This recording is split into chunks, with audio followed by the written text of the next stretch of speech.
I believe I was about a year into Fort Hood, Texas. I was U.S. Army at the time. They called us in for a formation out behind the company, which is on post. We're a really large company, 19 aircraft, and he gathered us all up.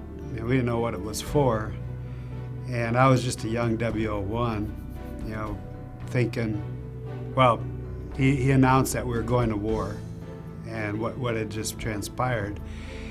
And then when we left, went to Germany, stopped there, and then Italy, and then on to Daharan.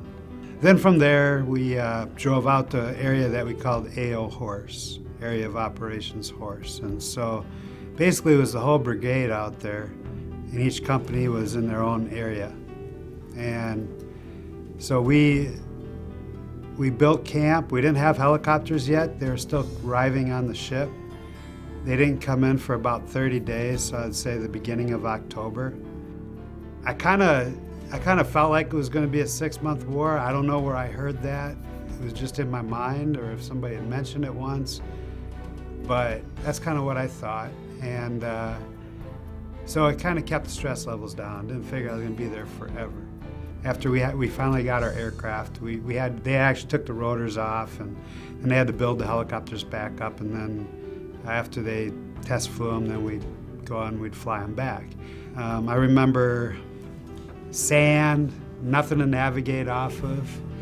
And back then, everybody knows about GPSs today. Back then, we didn't have GPSs in the aircraft. We had a couple, green pluggers is what we called them. They were a handheld GPS. You had to manually put in the lat longs it was a long process. And so we figured out the best way to use them, if we had one, was to put it up in the window, because you couldn't get a signal any other way because there wasn't that many satellites out there.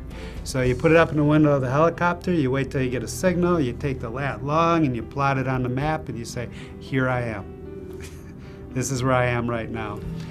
And at one time the winds were so strong that when we didn't have the GPS, we ended up kind of going north. Well, we thought we were going north, and we ended up going east because the winds were so strong, it was just pushing us east. And we saw a camp, we landed, asked where we were, and they showed us on the map. And like, oops. We made it back to the TOC, and then that's when somebody had just landed from sleeping the night out there in a helicopter and says, hey, you need this? Yeah. So it was experiences like that, where you're having to make all the decisions.